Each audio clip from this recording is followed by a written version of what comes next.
Hello, this is Owen Flanagan here at Duke University. I'm a professor of philosophy in the department here, and my colleague Alex Rosenberg and I will be talking today, I think, primarily about varieties of naturalism, what the commitments or implications of having an overall naturalistic worldview are on on pretty much many of the main philosophical questions. Alex and I are both interested in questions about meaning and purpose and the nature of consciousness and so on.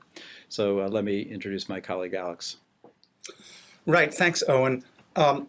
Naturalism has a fairly easy, although perhaps controversial definition, or at least one that gives hostages to fortune.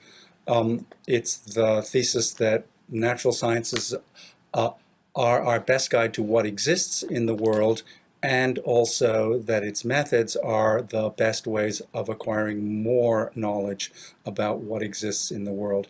And naturalism is, of course, motivated by the desire to reconcile to the fullest extent possible the scientific worldview and, if not the common sense worldview, at any rate, what on philosophical reflection is of the greatest importance and meaning in human life, human existence, and human values. So the naturalist program is a very constructive one, one which tries to make the humanities and humanistic scholarship and human understanding safe in a world of science. In a world whose best description is given by the natural sciences.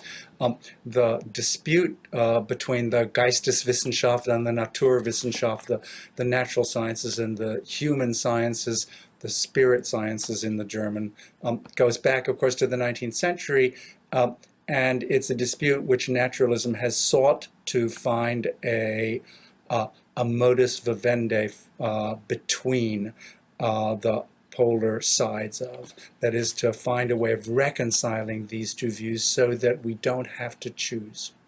Owen, did you want to add to that? Yeah, well, good. Well, I don't think I need to add to it so much, Alex, as to point out a couple things, because I think what the listeners will get today is that you and I, despite thinking of ourselves as mad dog naturalists, actually disagree some about exactly that point that you made about what Sellers calls the reconciliation between the scientific and the humanistic image, or between common sense views and scientific views. So I think what's very exciting about your work and your newest book, which I do want to call the attention of the listeners to. It'll be out this week. I'm holding it up right now. The Atheist Guide to Reality. Thanks for the plug, Owen. Enjoying Life Without Illusions. Now, this is a very exciting book because some people will no doubt accuse Alex of being a mad dog naturalist, because I take it, Alex, in the book, you just define naturalism as involving the commitment to natural science being the best way to find out about the world. And in the book, and in lots of other work, it antedates the book, you do suggest that your commitment to such things as the idea that physics fixes all the facts at all the other levels, at the biological level, at the psychological level, and so on, has very, very significant implications for how we think about things. So, for example, one of the ways in which you might seem like you think that your kind of naturalism commits you to what some people call reductive physicalism is that actually you have a pretty imperialistic metaphysical view, which maybe could be summarized this way. Tell me if this is right. What there is and all there is are bosons and fermions. That's fair. I can't shrink from that. It's certainly what I say in the second chapter of the book you very kindly held up to show the readers or the viewers. So now, go ahead. You go. Well, it's true that my views are, mad dog is the word you used. I think most people would describe my views as scientism, using that as a term of abuse, because I hold that the natural sciences, understood as physics, biology, chemistry, the parts of neuroscience that have so far been developed, the empirical approach to human behavior generally, do provide the framework within which we need to understand and respond to all of the other problems on the agenda of philosophy, and on the agenda of people trying to understand ourselves and our place in the universe. And I think all naturalists accept that view, and the difference between me and other naturalists is that I have a distinctive and perhaps reductionistic, but not eliminativist view about the relationship of the sciences to one another and the role of physics ultimately in organizing the rest of the sciences.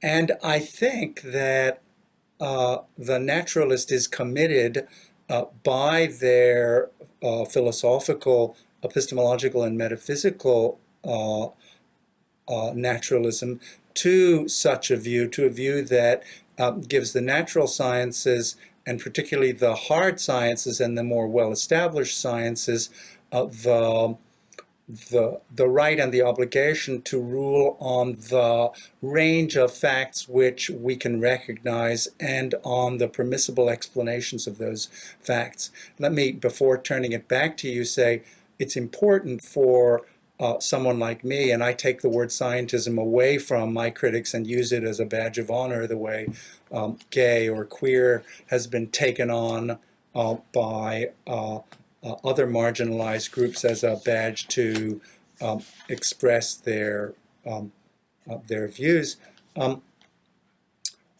that we scientistic reductionists don't hold that there aren't human feelings, there aren't human thoughts, there aren't human values.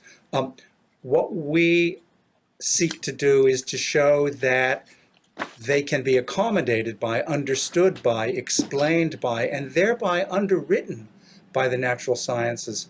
And in doing so, we are advancing, I think, the interests of the humanist, because in the long run, if the approach to understanding that's characteristic of the human sciences and the humanities cannot be reconciled with the natural sciences, then that's going to jeopardize their epistemic standing and their role in our understanding of ourselves. Because in the long run, it's very clear that the sciences' successes and the progress of the sciences has established that they have the highest level of credibility in our approach to reality, and anything else is going to have to be rendered compatible with, consistent with, and ultimately explainable by those approaches.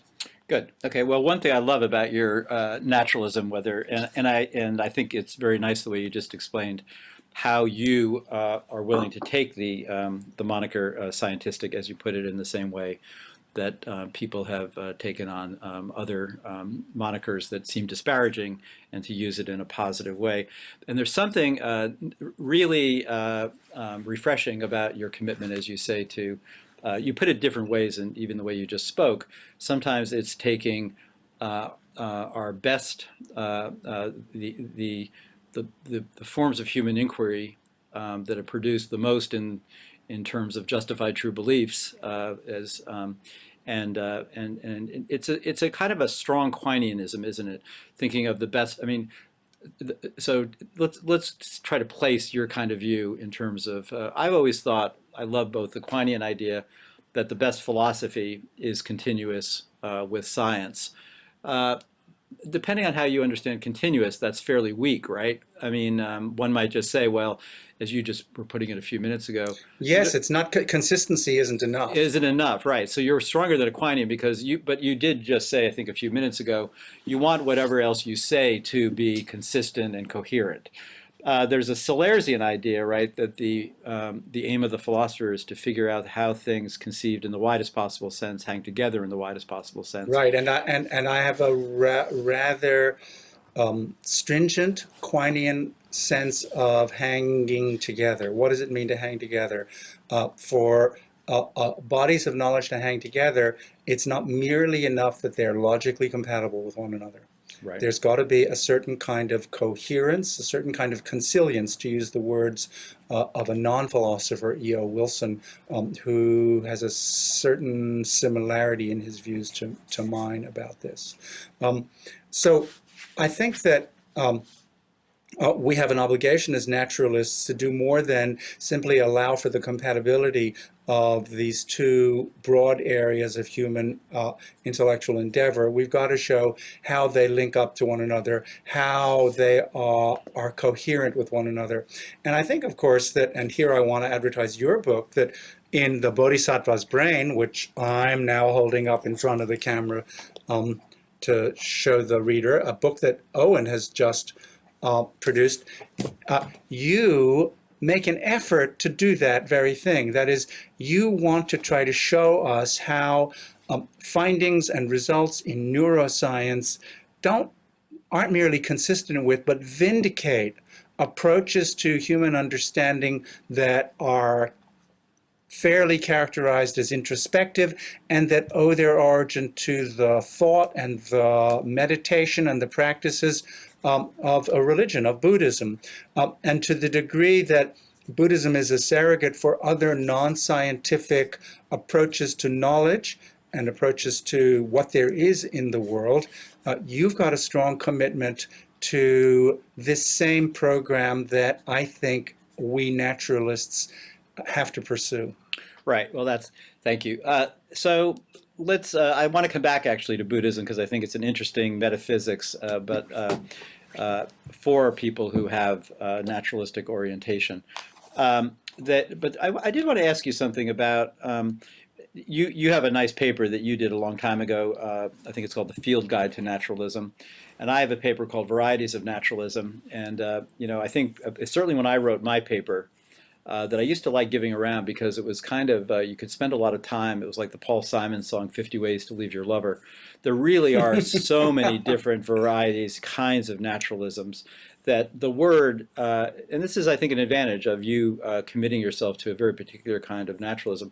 But I wanted to ask you a specific question about the thing I brought up about bosons and fermions. So, and how you would make the argument for this. So here's a question about ontology. And through your book, someone might say, oh, this Rosenberg, he's kind of a party pooper, but he's a really nice, positive party pooper because read one way, what you think, using the E.O. Wilson idea of consilience, it seems to be because you believe, well, you believe in it's sensible, that the physical facts fix the other facts. There sometimes is a strain, or maybe it's something you consciously do, of that your basic ontology is only the ontology of what physics admits. That I'm really committed to eliminativism. Yeah, right. And so there it would seem, if they're really only bosons and fermions, then at the end of the day, the tables and chairs, of course, are made of bosons and fermions, and the trees and so on are made of bosons and fermions, and the people are made of bosons and fermions, and the nation states are made of bosons and fermions. And then it would seem, sometimes you speak this way, so I want to ask you to clarify, are there actually the things, the constituents of the universe, do they remain the same on your view? Do you think? You mean to say, are the inhabitants of other ontologies still there? Accorded a place? Yes. Well, I want to know. Absolutely. Okay. Insofar as reductionism isn't eliminativism, it acknowledges a full range of other kinds of entities in the universe. But it insists that the nature of these entities, the way they behave, what they're composed of, the causes and effects into which they enter, must all ultimately be explainable by science, and the basement level explanations are to be found in physics. Does that mean that, A, we have these explanations? No. Does it mean that we'll get them anytime in the future? Not in the foreseeable future. Does it even mean that we need to provide ourselves with these explanations in order to give a cogent understanding of the nature of reality? In many cases, no. Schematic explanations are good enough for most purposes. But what it does mean is that those features of these other ontologies that are incompatible with the things in these domains being purely physical objects, those features are ones that naturalism is obliged to explain away. Now, naturalists, and here I'm going to reach for another one of your books, The Really Hard Problem, okay? And the title that you use acknowledges the fact that the really hard problem for us naturalists is to give an account of meaning and of meanings that shows how linguistic meaning and the human values that we focus on in organizing our lives are more than merely compatible with, more than merely logically consistent with the laws that describe the universe as bosons and fermions bumping into one another and thickening and thinning out fields of force. So I think for us naturalists, the really hard problem is, as you say, to explain intentionality, representation in human thought, in cognition, and then to go on to explain the nature of human values, the forces that drive human behavior, the purposes and meanings that we attach to our lives, and then go on, if possible, to explain the naturalistic basis of the even wider issues of meaning and transcendence that in the Bodhisattva's brain and in the really hard problem you recognize we need to account for. Because if we can't account for them, then I think you and I will agree it will be those factors that are going to suffer eclipse in the fundamental philosophical understanding of the nature of reality. It's not that the failure to reconcile meaning and thought and representation and moral value and human purposes to science is going to jeopardize science. On the contrary, it's going to jeopardize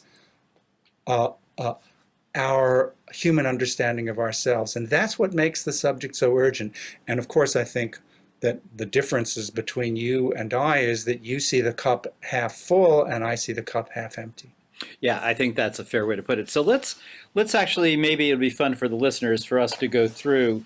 So I think what we have out so far is this view, which I think I share, that physics fixes the facts at all the other levels.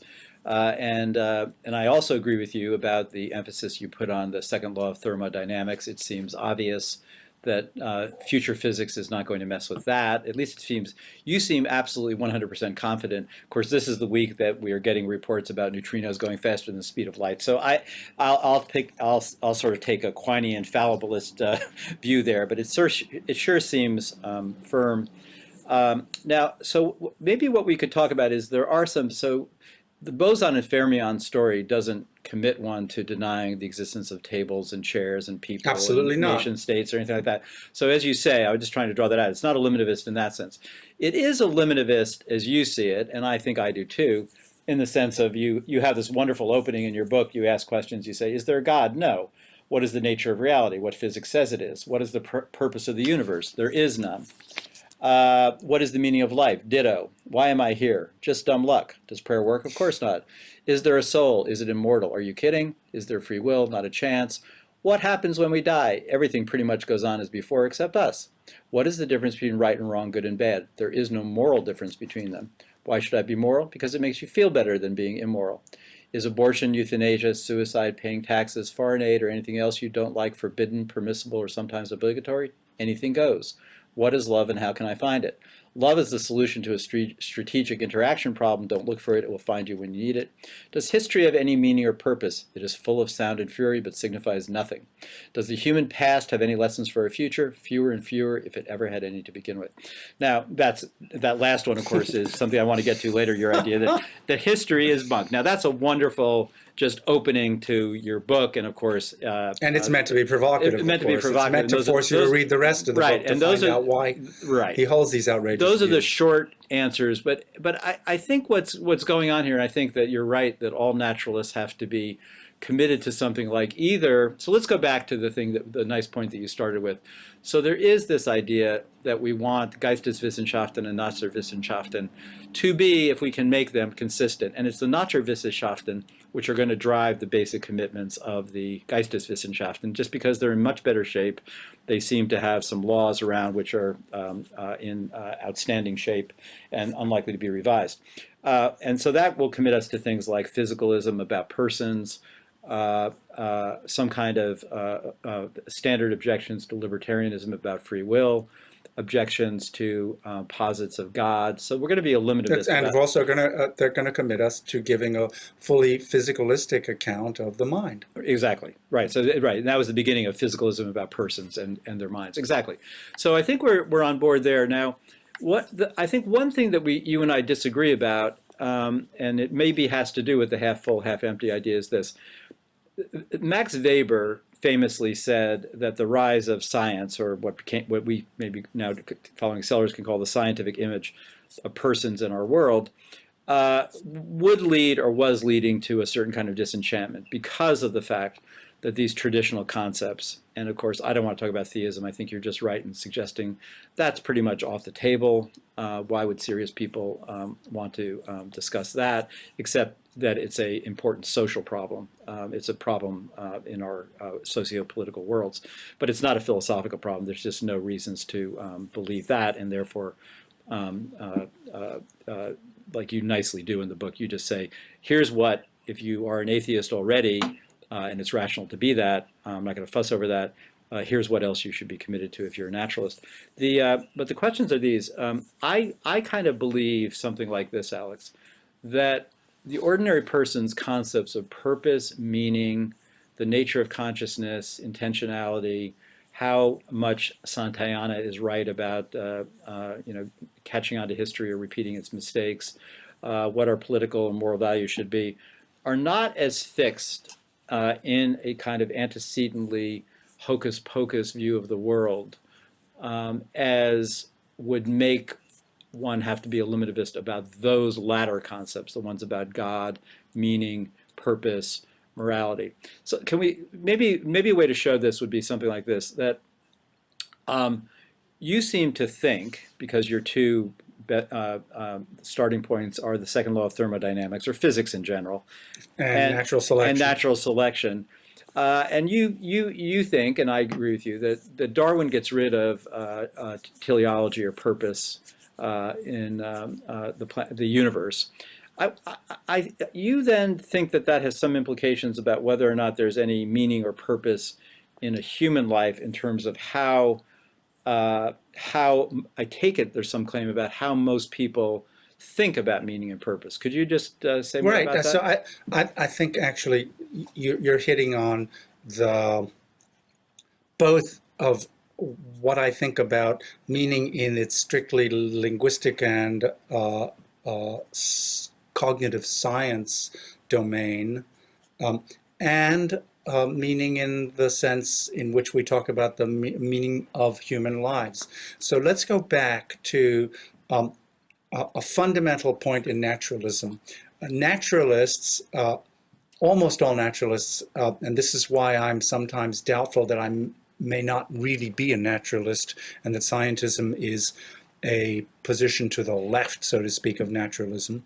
Almost all naturalists hold that what Darwin did was naturalize purpose, make purpose safe for science. That's what I think. Lots of these philosophers, both the philosophers of biology, stricto sensu, and philosophers who have taken on board biology, whether it's Dan Dennett or Fred Dretske, or of course Ruth Millikan and Karen Neander, and all those others who have pursued a biological approach to the mind and cognition, language and meaning, have held that what Darwin did was show that purpose was a purely causal process, that we could understand purposes in ways that reconciled, that absorbed the notion into the causal nexus of the physical sciences. Now, I don't think that's true. I think that, in fact, what Darwin did, as Huxley recognized very early in the development of the theory, was to banish purpose, to show that what looks like purpose is actually a simulacrum, is actually faked by physics, as I said, that the appearance of purpose is belied by a reality of a purely causal process of blind variation and natural selection, or in fact, environmental filtration. Now, I don't think in our conversation here I could establish all of the reasons why I think, in fact, that Darwin banished purpose as opposed to naturalized it. But that debate is the core issue, I think, that we naturalists have to settle. And the reason is this. Suppose I'm right. Suppose what Darwin did was banish purpose and show that all purposes, all apparent purposes, are the illusory result of the operation of blind variation and environmental filtration. Well, that's going to go not just for the adaptational designed appearance of the biosphere. It's also going to go for purpose wherever it is found, whether in human thought or in human agency. Okay? The illusion that we have from introspection that our thinking is purposive has got to be as much of an illusion as our illusion that the fitness of things to their environment or organisms to an organs to an organism is itself a matter of purposiveness. And if we carry that forward not only in cognitive science, but also into understanding the purpose-driven life, to use Rick Warren's expression, we'll inevitably come to the conclusion that even that is an illusion, perhaps an evolutionarily useful illusion, but one which we've reached the point in the development of science where we can recognize its illusory character. Okay, good. So that, I'm glad you were drawn out more on that. So here's another possibility, and I hadn't thought of this before in our many discussions about things.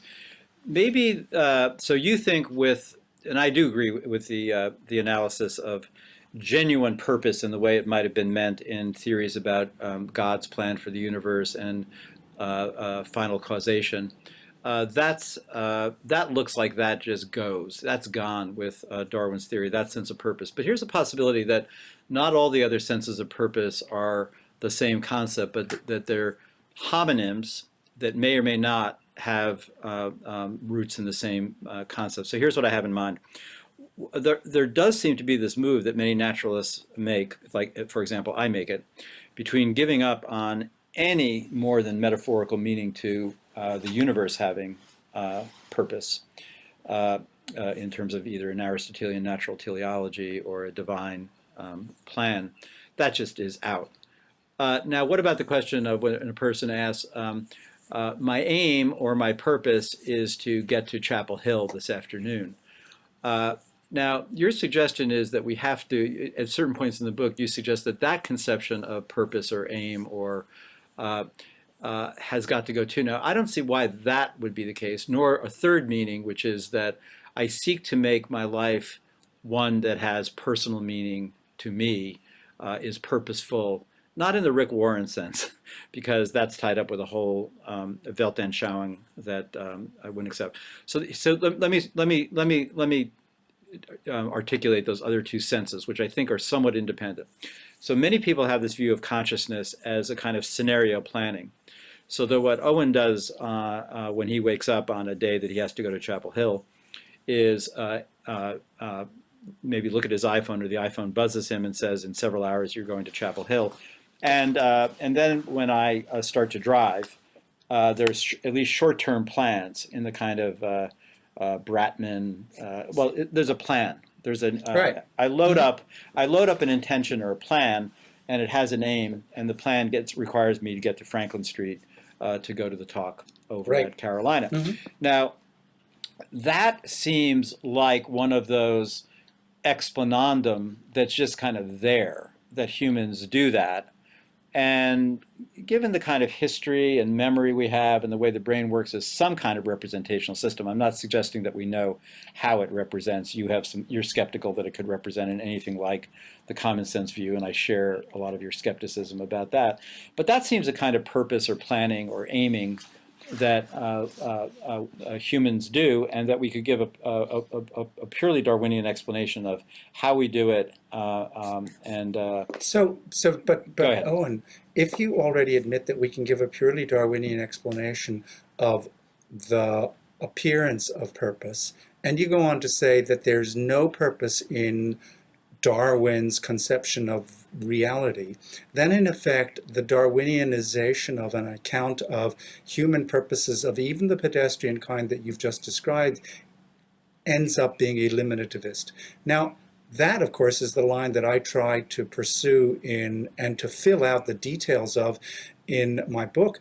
And I recognize that ab initio it's deeply implausible and counterintuitive. And so probably the hardest part of my book is devoted to explaining why it is that when we think about what we're going to do today and engage in a process that consciously looks like planning and purposive action is entirely illusory. It takes 3 or 4 chapters of my book to try to show it, but I think that we're obliged to give an account of the illusory character of the literal claim that we engage in purposive behavior if, as naturalists, we're committed with Darwin to the denial that there are any real purposes. Now, you can certainly use purpose in any number of different meanings, and you can certainly talk metaphorically. You can, as David Hume, I think, said, talk with the vulgar while speaking with the learned. And in that respect, of course, my views aren't eliminativist. I'm not eliminating the talk, but I am eliminating or arguing that we need to eliminate the reality. And it goes on from the denial that we can have real representation of sentential attitudes, of propositional attitudes in which our neurons actually contain statements with meaning, okay, to the further claim that since there are no such statements with meaning contained in the neurons of our brain, therefore the behavior that our brain guides cannot strictly be described as purposive. Of course, it's adaptive, and it's adaptive to the local economy of nature in which our bodies find themselves, and to the local economy of our brain, of the information stored in our brain. But that information, even stored in our brain, isn't propositional or sentential, and we've got to give, as naturalists, as scientists, an account of the nature of those processes, or those apparently purposive processes, both within our brains and outside of it, that makes no commitment to real purpose. And I think the typical naturalist move of saying, well, what goes on in the brain is different from what goes on in the person, and that therefore we can talk about purposiveness at the level of the person while eschewing it at the level of the brain, is a cop-out, because more than consistency, compatibility is required between the person-level theory and the brain-level theory. There's got to be a relationship of causal explanation. Okay, and I think, in the really hard problem, you face that fact squarely, okay? But I think neither in your work nor in that of other naturalists do I find the kind of theory that actually discharges the promissory notes that we as naturalists have. Okay, good. So, and I remember well when you and Tamler Summers first wrote that nice paper on nice nihilism. One of the motivations in it was reading the late chapters of Dan Dennett's book, Darwin's Dangerous Idea, where you just thought that he kind of lost the thread of what I'll just for now call logical consistency of taking the principle of natural selection as the acid which eats through everything. Let me go back, though. This is related to what I just said, but So the way you just put it, I think one disagreement we may have is this. It's one early part in the new book, The Atheist's Guide to Reality. You do say, this has to do with your opening remarks about the whether or not the scientific image disenchants, undermines, eliminates, and to what extent? To an extent that it is destabilizing. You remember that Nietzsche says, of course, with respect to coming to understand the death of God, that European culture, anyway, he thinks will go through a nihilistic stage because people are so used to the old story that they'll lose their bearings. And when Weber worries about disenchantment, I take it that there's something like the same idea. Same thing, exactly. The same kind of thing, that given the antecedent way of conceiving of things, there'll be this radical undermining. I think that's true to a certain extent, and I think one gets that. You and I both know, as an atheist, we always get charged with those two problems that you talk about, and I've talked about. Why get up in the morning? Why get up in the morning is, I always put that as number two. I mean, the first one is what I call the girlfriend and money problem. Why should I trust you with my girl in the same building with my girlfriend or with my money? Because you have no reason to be moral. And the second one is the why get up in the morning? Is there, or as I put it, is there anything upbeat and truthful to say? And the third problem is how. The third problem is, and how can we condemn Hitler, Pol Pot, Stalin? Exactly right. Osama And I do want to make sure we get to that, because you have very interesting views about moral discourse, and even though you're a nice nihilist, about how we do maybe correct each other on factual grounds. But before I get there, I think that one difference between the two of us is this. I actually think that the cultural views about meaning and purpose and significance of life, the nature of morality, are much less fixed. And I think sometimes you make the mistake of taking your views from, so you think that there's actually a strong thread of consistency in the way purpose is used or meaning is used when someone talks about the meaning and purpose of what there is, in the sense of and linguistic God's creation. Linguistic meaning and existential meaning. You think that they're being used in the same way. I'm less clear that they are. So I think, for example, with respect to, I understood what you just said about intentionality or meaning, and you have very nice points to make about the debate about between Searle, for example, and other people about what systems have derived intentionality and what systems have intrinsic intentionality. You think that the scientific view of things is that no things have intrinsic intentionality, so that's not going to be the and therefore there's no derived intentionality either. And right, and so then you make the move to no derived intentionality. With respect to existential meaning, I do think although many people, many traditions tie in the meaning and purpose of the universe and God's creation, this is where the atheism and theism come in, and tie that into the meaning of their personal life, because of course there's an eschatology or a soteriology which says you will be judged at the end of it all, at the end of this life. And of course we have to give up in posits of immortality, of God shoring up meaning and that sort of thing.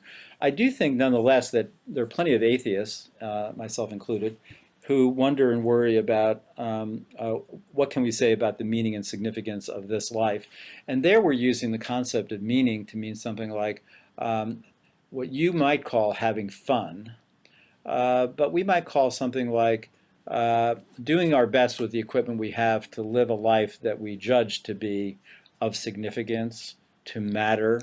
Right, that's a very good way of putting it, and I think my nihilism is, or nice nihilism, and my reductionism, and here eliminativism about real purposes, is so severe that I am not going to be able to help myself to those ways of talking.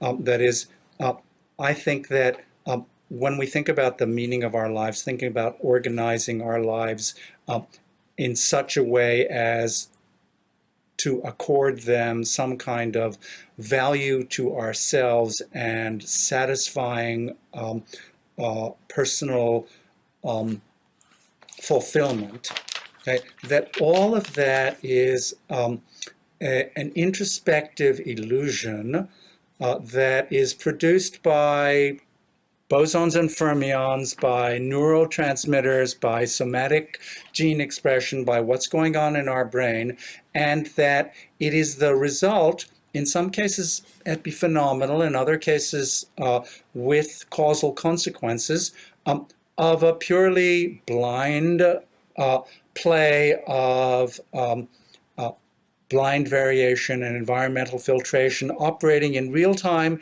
in our brains throughout our lives, and that we tend to retrospectively in our consciousnesses move around the tokens, the markers to which we in an illusory way attach or think we can attach meaning, organize, rearrange, move around these markers in ways that look like we're talking about these overwhelmingly important issues of human life and meaning, the issues that traditionally philosophers have concerned themselves with certainly since Plato in the West and among the Eastern philosophers that you've spent so much time thinking about, both more recently in the Bodhisattva's brain and before that. But ultimately, I'm going to have to say it's all an illusion. But it's an illusion that has been so strongly selected for that by and large, most of us are within 2 standard deviations of the mean of a happy, normal life of, as you say, fun. You can, I call it fun. You can call it, and other people will call it significant, happy flourishing in the biosphere in which we have found ourselves. And you and I and most other people are fortunate that we do flourish. And the explanation for why we do so is to be found in biology, in natural selection. And the explanation for why in flourishing we trick out the lives we lead by the descriptions, the propositional attitudes that amount to a statement about the meaningfulness of our lives, that is also to be explained largely as illusory by modern science. That's the sense in which I think that naturalism ultimately cannot solve the problems of philosophy, what I call the persistent problems, in ways that are entirely satisfying to the naturalists themselves and to those people who the naturalists think we can leave the worldview of as we found it. Okay, good. So I would just call your attention back to the reason I asked the question at the very beginning about, so the Rosenberg ontology is fixed in the first Bosons instance and fermions. by boson. I mean, it's fixed in the first instance by what there was when the cosmic coincidence occurred. Maybe it was the first one in the multiverse, as you put it. By the way, the people like the Buddhists are very much committed to the same kind of view. They have no trouble with infinite regresses of cosmological sorts. There's an idea of impermanence. There's a conception of no self. This is one reason why I was attracted to Buddhist metaphysics, minus what I call the hocus pocus. If only Buddhism were a religion. Yeah, exactly. And I tried to get rid of that part. But what I wanted to say is that sometimes I wonder about this tendency in your thinking. So the reason I asked about tables and chairs and people is, of course, you want them to be part of your ontology. But I wonder, and you want them to be part of your ontology because they are local equilibria that the universe reaches, such that there appear these transient objects from time to time, that we appropriately identify what Dan Dennett would call the real patterns. That paper makes you nervous, as I recall. I've never understood that paper. Right, but you see, I think local equilibria is a very good name, a very good way of thinking about the furniture of the earth. Exactly, or the furniture of the that. universe. Right, and you don't want the fact that they have their causal history involving in a serendipitous, Big Bang 14 billion years ago to reduce the fact that they exist for the time that they come to exist. So you and I get 40 plus hopefully 20 or 30 now, so we can stay as professors at this wonderful university. But so you accept that, and so I think that sometimes your eliminativism. So let's go back to something, and because I want to get us to your views about morals and politics and my views too, before we finish up. But before I say that, I think so. Sometimes you might want to say something like this about the search for meaning and morality.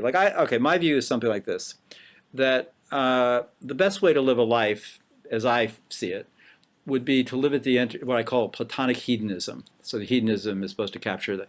So it's live at the intersection of where what's true, what's good, and what's beautiful come together, and it'll be a good ride.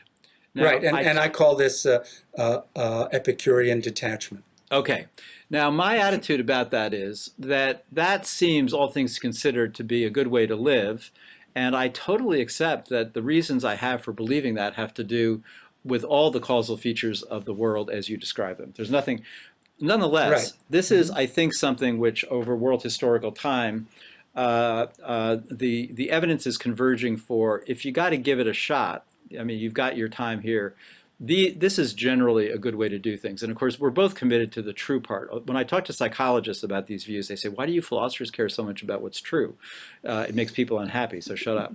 But you have the same spirit in your book. Now, that seems to me to allow me to make this sort of move about both ethics and about meaning, is to say, the principles of morality and the principles of meaning in life, as I, as a naturalist, conceive of them, Are unified. Well, they're unified, and they're also hypothetical imperatives.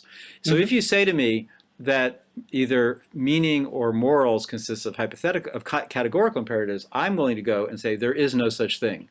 There are no such things as categorical imperatives. I mean, there are linguistic objects which are categorical, but they're not.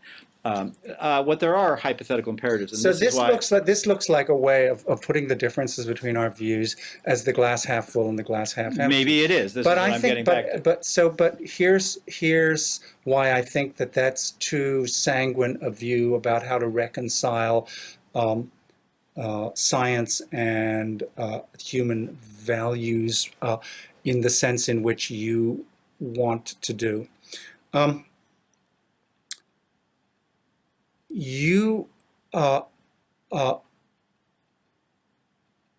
It's not enough for you that that there are hypothetical imperatives about how to flourish.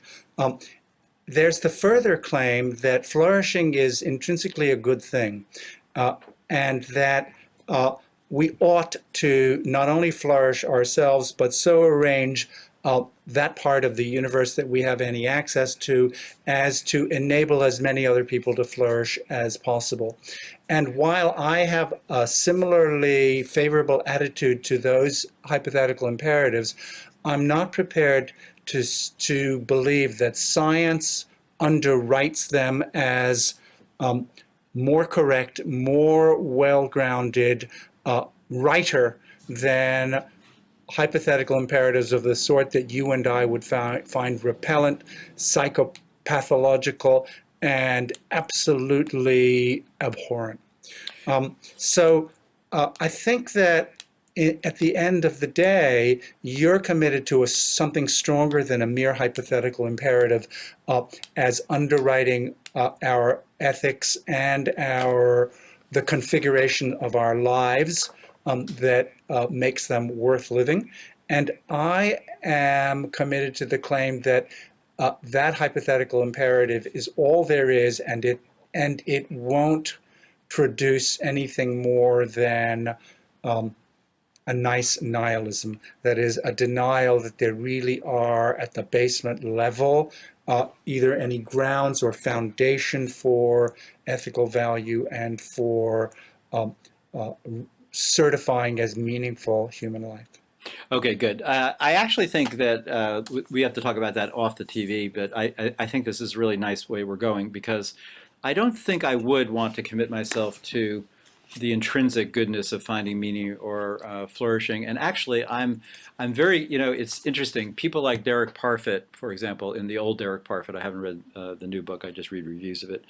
Derek Parfit said that he thought that his kind of view of persons as, which is very consistent with the kind of Darwinian view, and it's very consistent with the Buddhist view. In fact, Parfit says something to the effect that he thinks this view has a lot in common with Buddhism, and I've explored that. What I never find in either Parfit or in Buddhism is an explanation for why the doctrine of no self actually does lead to the endorsement of worrying about the flourishing of other people as opposed to just myself. So I see your point. In other words, I like a view which says something like, my own good is flourishing. I will find my good by living at the intersection of what's true and what's good and what's beautiful. And I care about the well-being of others. That does seem to be the way that I seem to be wired, and that makes me, according to your view, a nice nihilist. Or at least a nice. Well, it makes you nice. It makes me and nice. It makes me nice, and I add nihilism when I have to do the meta-ethics. Right, exactly, and I get it. So we'd have to talk about that further. So let's go to, because I think maybe you have, your nice streak overextends at the end of the book. So if we talk about morals and politics, I'd just like to draw this out on you. I thought you have some really helpful things to say. Overall, I'd say you're so let's start with the morals part. On ethics, I guess you're a Gibbardian norm expressivist insofar as I get a view from you over the years. So you think there are these fact norm pairs, the norms, the virtues, the general orientation is given partly by what you call the core morality system, which is pretty universal. Right. And then there are, of course, local things that happen. Some of those are the temperamental ranges that give us Mother Teresa's at one end and Jeffrey Dahmer's at the other. Some of them are local ecological features of different world value systems, which goes along nicely with what I talked about in an earlier book about ethics. Yes, so that fundamentally moral disagreement is a matter of disagreement about factual matters. Yeah, so, well, given that there's also disagreements about the background cultural institutions and things like that. But right, so you have a nice thing. So let me just read. So you have a couple of nice things to say. You say, oh, and this is what your hope is. But this relates to your worries about repugnant psychopaths and Nazis. Yes. You say, so usually and you even say that you think that Nazis were harnessing the same core morality to vastly different factual beliefs about human beings. And then you give this nice example, if you don't mind my reading. You say, abortion, pro and con, provides a good example of the role scientism plays in our moral disputes. Some people think that abortion is impermissible because the fetus already has an immortal soul. It will be easy for scientism to refute this argument. No soul, immortal or otherwise, so no argument against abortion here. Some people think that abortion is permissible because the mother has a natural right, not just a legal right, to make final decisions about her own body. This argument, too, is one that scientism cannot take seriously. There are no natural rights. Rights one has just by virtue of being human. And then you go on, give the sort of a Bentham, well, not a Bentham. I think you're just right about that there are just, the idea that there are natural rights, despite the fact that the whole world seems to be moving towards these conventional distinctions, and some people are arguing, I was just in Ecuador yeah, actually, and let's remember, let's remember here that I am pro-choice. No, I do know this. But I thought it was very nice the way you see. So many of us are inclined to argue that the concept of rights as inalienable, intrinsic, immutable just doesn't make sense given a scientific view of the world, or a scientistic view of the world, as you would put it. Now, whether or not this relates to also the semantics of words like meaning and purpose and so on that we discussed earlier, whether or not there's a sense in which, for example, contractarians will say, oh, we don't mean rights in that sense, but we mean that there's an agreement among people that are going to set these constraints. Yeah, and you're not denying that. It's just this other. So there's a hopefulness here about how science can resolve certain issues, and then you carry that over to politics. So I want to push you on this because you are. So you have an interesting way of putting it late in the book. You say, scientism is nihilistic, but we are not. And that's something you've been saying throughout the book. He says, but when you combine our core morality, this is the with science, you get a certain set of political results. You say this, you get some serious consequences, especially for politics. In particular, you get a fairly left-wing agenda. Right. Let's talk about that. Because it's a wonderful argument, and I find it attractive. I'm not sure if science gives it to you for reasons that have to do with my issues about what Parfit says about a no-self view gives you more reason to be a nice person. But explain that to the viewers. Well, the chief feature of scientism that's relevant to politics, of course, is its denial of free will, its assertion of determinism. And this I put to use in a section of the last chapter called Science Deconstructs the D-meritocracy with parentheses around the D, so we're talking both about the meritocracy and the demeritocracy. So the meritocracy case is probably the more interesting and novel one. We all recognize that if you're a determinist, I mean, everybody since Clarence Darrow has recognized that if you're a determinist, you're going to be soft on crime. That is, you're going to hold that crime is an illness or the result of illness, and that it needs to be treated as opposed to punished. It's perfectly all right to incarcerate to protect society. It's morally required by our core morality to engage in rehabilitation. But retribution and punishment for its own sake is completely undermined by the absence of real moral responsibility. And that, of course, is incompatible with determinism, at least on the view that I develop. But now the interesting thing is deconstructing the meritocracy. Core morality tells us that you have a right to what you've earned, and that desert should govern outcomes, where desert means not what you eat after dinner, but what you deserve as a result of your own free choices. But of course, if there are no free choices, if our actual choices, our actual decisions are causally determined, then no one who has acquired a substantial income or body of wealth has earned it, since earning it requires that you did so as a result of your own equally earned ambitions and talents. And determinism rules out that we earned our ambitions and our talents and the psychological makeup that led us to exploit them to produce wealth or income.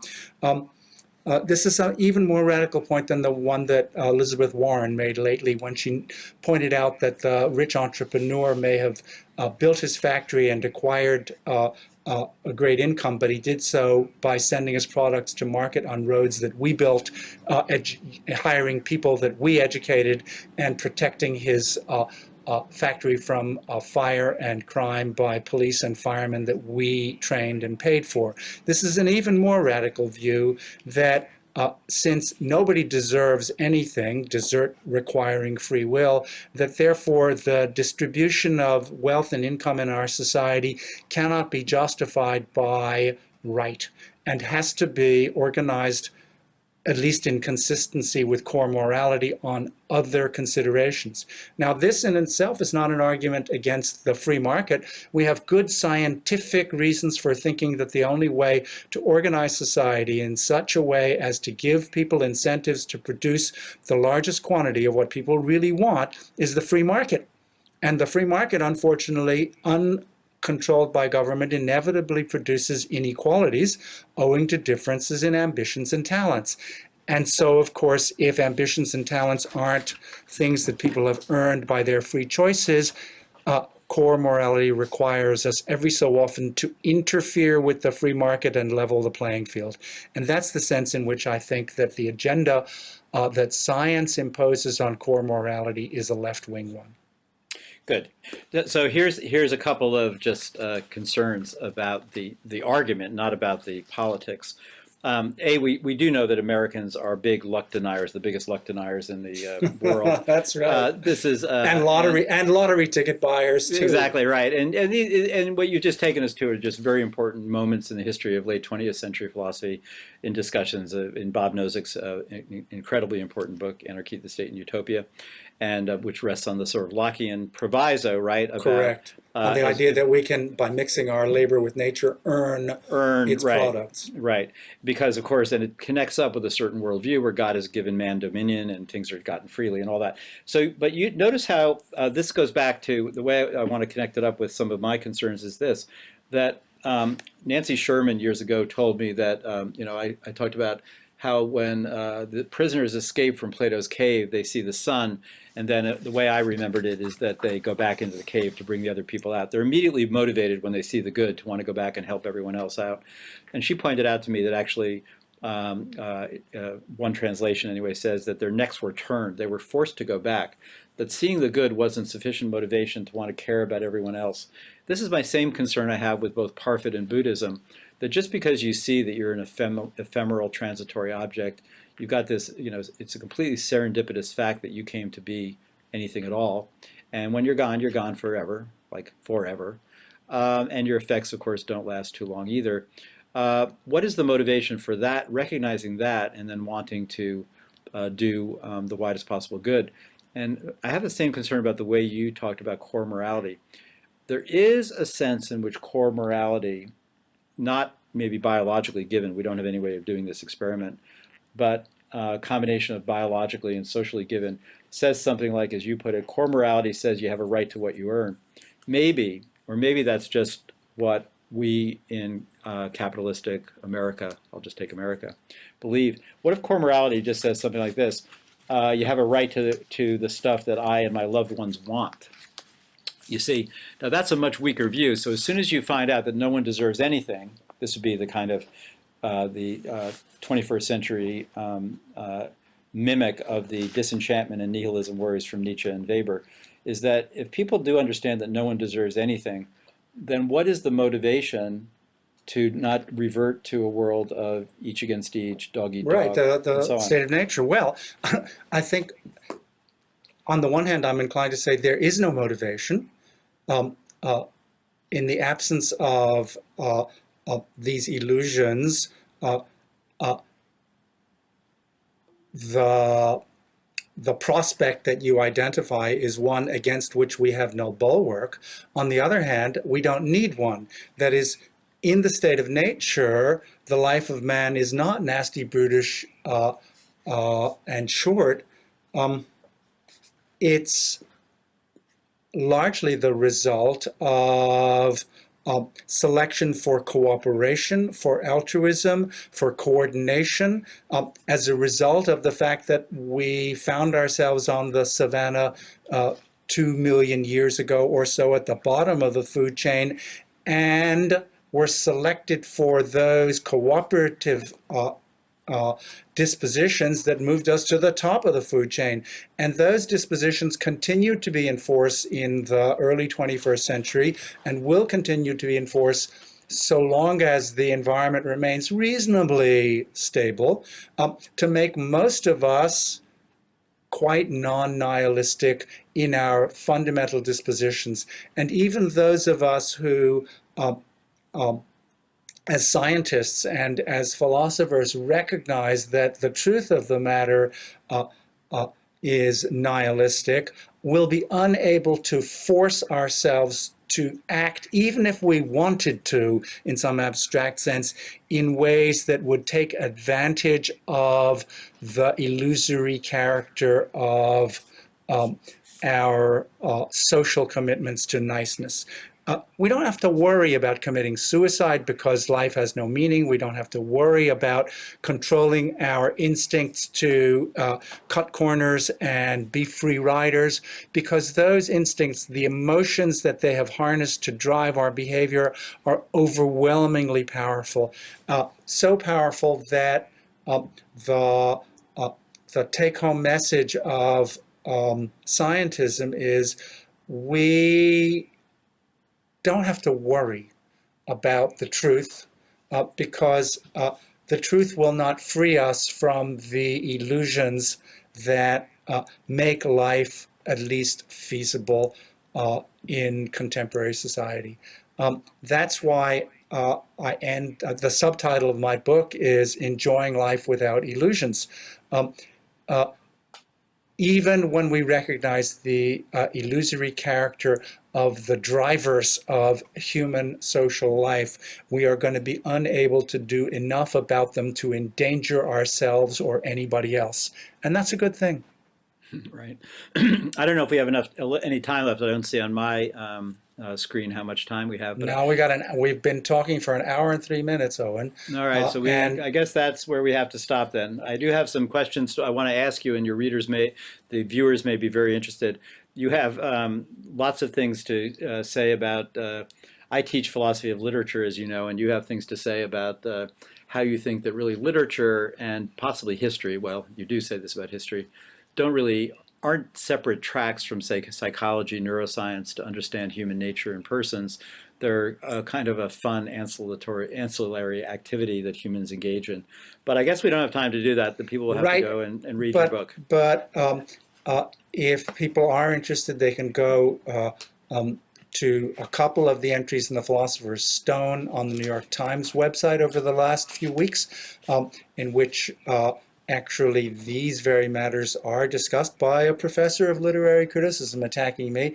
And maybe, Owen, you'll get a chance to stick your oar in as well, because I do have to say that among naturalists who have taken the agenda and the obligations of naturalism seriously, you're the one who has done most to make the program a cross-culturally, comparatively relevant one that doesn't merely talk to the tradition, the narrow tradition that starts with Plato and Aristotle and carries on to Dennett and Nozick, Kripke and David Lewis, but also includes the Dalai Lama, the work of Chinese and Indian thinkers who certainly are more reconcilable with naturalism than probably the religious tradition of the Abrahamic religions.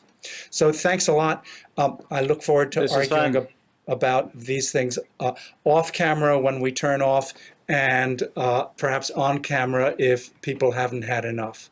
Thanks, Owen. Great, Alex. Thank you. Bye-bye.